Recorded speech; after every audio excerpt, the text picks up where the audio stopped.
So now that the dust has settled after Monday Night Raw, it's the Tuesday after, and Liverpool are 3 points better off than they were going into that game. Obviously, the 3-2 win, Rio and Gamoa at the death in the 100th minute.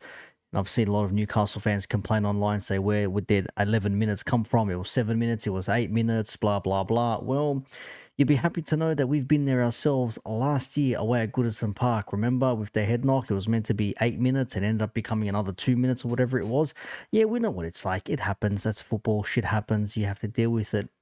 It was 11 minutes for both teams as well, mind you, not just for one team. It wasn't 11 minutes for Liverpool to try and score. It was 11 minutes for both. You didn't. We did. Game, set, match. Now, a lot has been made of the result. Liverpool having to, come from behind again, being 2 goals up, conceding 2 goals, and having to chase the game again. And is it sustainable? No, it's not sustainable. But for the first 3 to 5 games, you say to yourself, just get your wins and then build from there. Because there are some games where the opposition are not going to give you that much grief. There are other games where the opposition are definitely going to be pushing you and challenging you, in which case then you have to scrap for it. As I've said before, performances are fantastic, but what's the most important are the 3 points. And in these 2 games here, from 4-3-3 back-to-back, game changes for Slot, obviously bringing on Chiesa, and then having himself get the 3-2, and then Salah finishing off with the 4-2 against Bournemouth last week.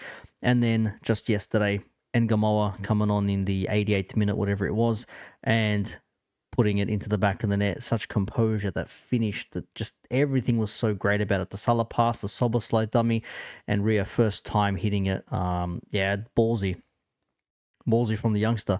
And there's Arne Slot having a nice little moment with him there post-match. So 3-2 the game goes, and yes, the result is good, the performance not so. Is it sustainable? No. As I said, I don't see us doing this for the rest of the season, because no, it's one thing to be, chasing the game if you're always conceding first, but if we're taking the lead, then conceding to, have equalizers and then having to chase the game, that's where it's going to be annoying me. That's where it would really get to me, and I'm going to be thinking to myself, okay, how the hell are we meant to sustain this challenge and go these back-to-back Premier League win if we're going to be giving up leads? Not 1-goal leads, 2-goal leads. It's like Jurgen Klopp's early years again. We'll concede, but we'll outscore you. I don't want to go through that. We went through that already. I don't want to go through that. It is what it is, though. That's the way it goes. And, as it stands, Newcastle fans will be happy to have had that now been done and dusted. This was from the Newcastle United Supporters Club saying, as you head into St. James Park tonight, it's from last night obviously, remember how they have acted this summer. How have we acted? Hey, we want to buy one of your players. He's, starting off at 110. Ugh, disrespectful. I wouldn't even entertain that. 110 mil for a player from Newcastle United. Are you skunked? To quote Saad. Are you skunked? 110 opening bid as well, mind you. It's not like we're trying to scam you. Our player, Trent, former player, went for nothing. We got a measly little $10 million pay to have him released early. We're offering you 100+ mil. That's a lot of money. But apparently we're the ones that have acted outright. Isak still doesn't want to go back to Newcastle. He wants to move on. It is what it is. Newcastle against the world, apparently. This was another one here. Magpie Media doing the most online these days. Liverpool fans think that they're in our heads after nicking that late on. They don't quite realize how we're feeling right now. Like a loser? It's not anger. I'm not even upset. It's pride. They wouldn't get it though. They never will. Yeah.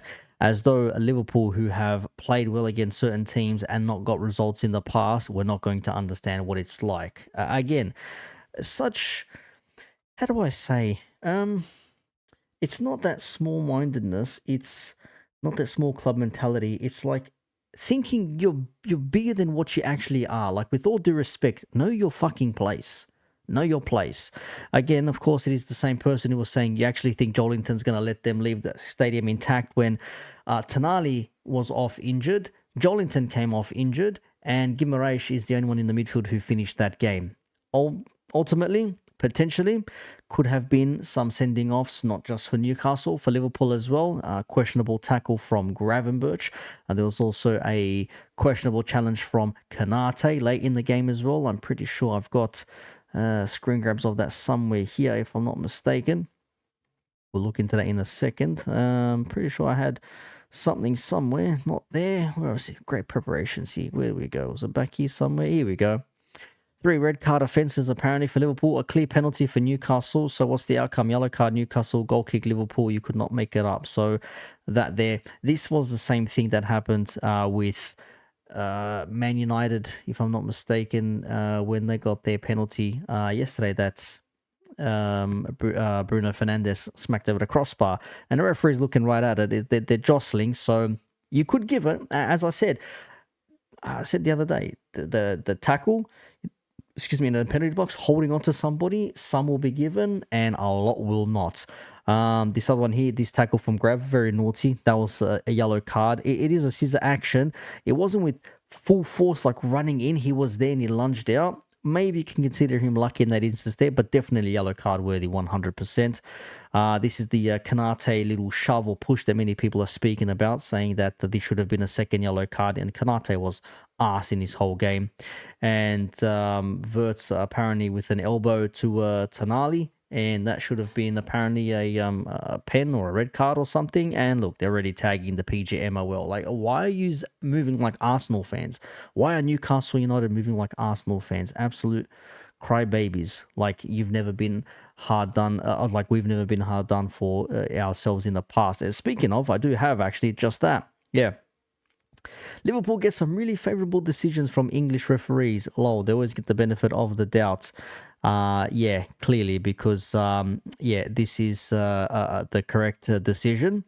This was also the correct decision. Penalty not given when the tackle happened on the line, and on the line is in the box, being a penalty. That's how that works. Yes, a handball, a clear direct handball that should have been given, that wasn't, and would have been a red card, because what's his name, Senesi, if that's his name, wanted to swipe at the ball to try and stop Ekitike from running onto it and barrowing down on goal. But yes, tell me how we're getting favourable decisions. And of course, the Doku kick that was not even given as a foul, let alone a penalty, was given as another corner. And they used it as the actual picture for high challenges in the Premier League or FIFA's rule, wherever they may be. So yeah, stupidness from the referees and all that. But you know, just back to this whole thing, this whole sustainability aspect. I mean, are we going to be able to sustain this? No, I don't think so. Are we going to look into maybe strengthening this midfield, this defense? Hopefully, Mark Gahey. If you said to me, pick between Gahey and Isak, I'm picking Gahey, because we need that centre back area short up. Kanate just looks a little bit suspect for me at the moment here. One final thing to look at as well, a little bit of a very, very sussy behavior is Craig Anfield Agenda. Now, we all say some mad shit when we're watching games. We say some stupidness along the way. And I understand, criticize, call them out, cuss them out, tell them that they're idiots for what they said, they're retardeds, they're morons, whatever it is. I get that aspect, saying, why would you say something stupid like that? You're an idiot. Like, you deserve the criticism you're receiving. Tagging, you know, child services or the authorities for this is a bit of a mad one. So just listen to it and let me know if you catch what he says here. Hit it! Rio won it! Rio, you little beauty! I love you, Rio! Rio and Gamoa, have my babies! I love you, Rio! Woo! One more time for the people in the back. Hit it! Rio won it! Rio, you little beauty! I love you, Rio! Rio and Gamoa, have my babies! I love you, Rio! Woo! Rio and Gamoa, have my babies. Oh my days. I know we've said stupid shit online, a lot of us. Craig, not for the first time. Fuck me, the guy's been getting rinsed in the comments and the replies. He's 16. Never mind the fact that he's a male. It's that the fact that he's 16. Yeah, bit mad. Even I put a tweet out today. I said this is some stupid shit. But tagging these, you know, agencies and these authorities, what are they really going to do here? He said some mad shit online, and probably nothing is going to happen because there's no intent to act on it, as far as I would be led to believe. So it's just random words. But we know how the UK laws work, random words online. Yeah, not great in this day and age. So Yeah, saying that in general is just stupid. So people tagging the cops in all of this, and it's Mister. Should I call you Mister? Why are you gay?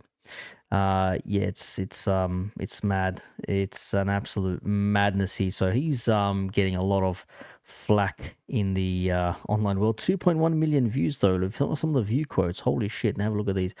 To a 16-year-old. I mean, never mind the fact that it's a male and a 16-year-old.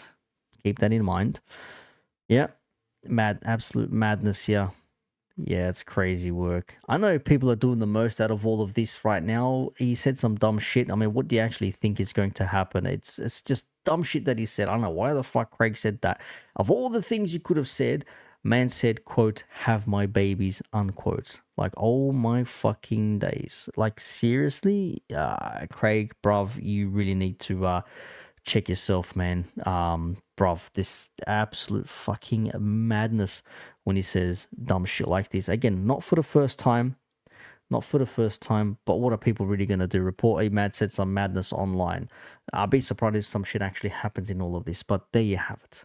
A little bit of the fallout, a little bit of the controversies, and a little bit of the roundabouts of what happened in the game yesterday. And as mentioned, remember they said they were going to tear Liverpool to shreds. Joelinton was not going to let them leave the field, intact and whatnot. And as it turned out, Gordon got himself sent off, rightfully so. Joelinton subbed off through to injury. Tonali subbed off through to injury, and only Bruno Guimaraes ended up finishing that game. So maybe next time play the game and not the occasion. Maybe just not cut out for that. There you have it.